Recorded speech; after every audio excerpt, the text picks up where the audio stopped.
Hi everyone, we're going to take a quick preview of Lab 3, Decomposing Calcium Carbonate.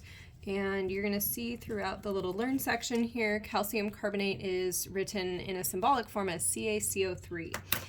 Just to kind of make a color connection here, this calcium carbonate is what our shell is made out of, so that's that outer white part of our egg is calcium carbonate. This is found in other places too.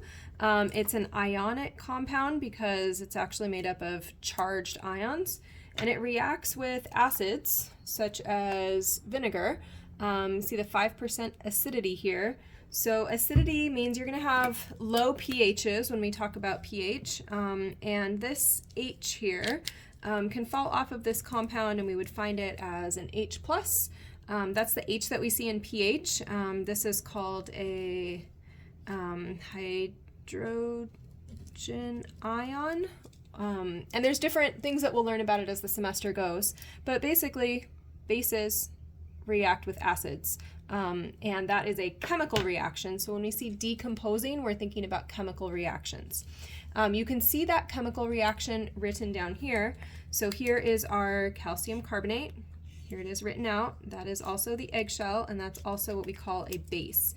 Bases have pH values that are greater than 7. And then here is our acetic acid. This H here in particular is our acid bit. Vinegar is an acid, and acids have pHs that are, less than 7, okay?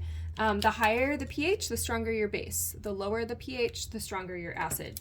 And strong usually leads to some interesting reactions, okay? So here's our little egg that we are going to see how it reacts with some acid, among other things, okay?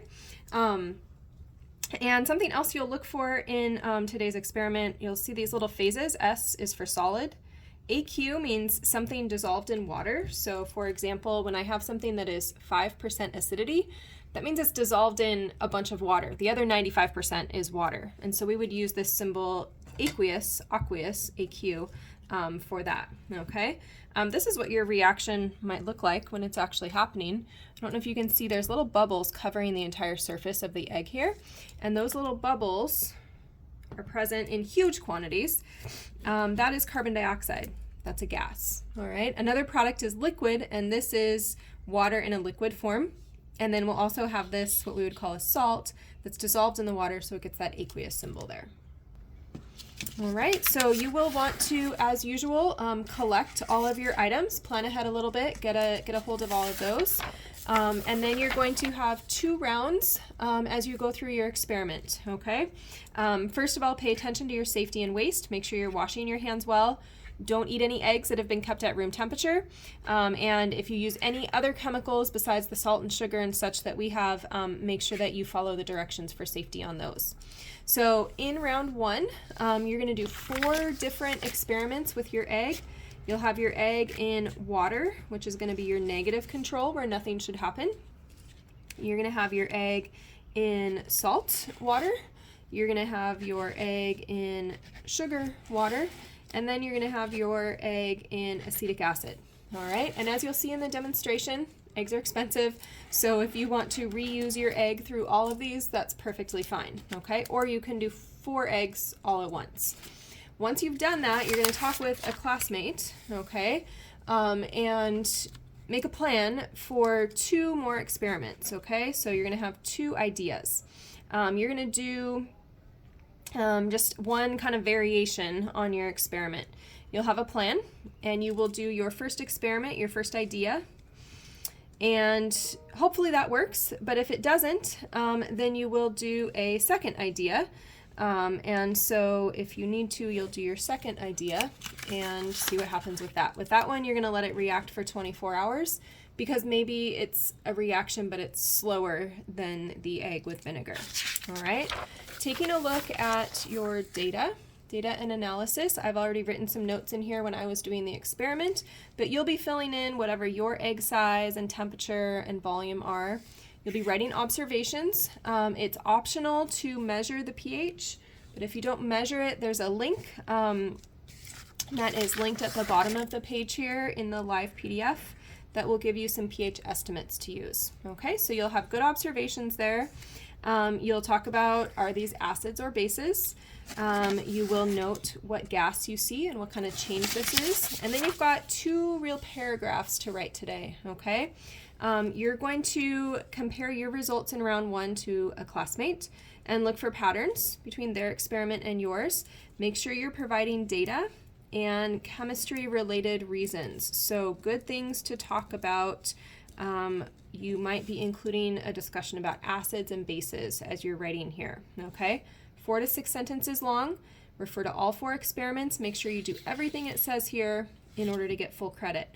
I would recommend when you write something like this, maybe kind of make a little bullet point outline of what's going to go into what you write. That will help this turn out better, just like it would in an English class. All right.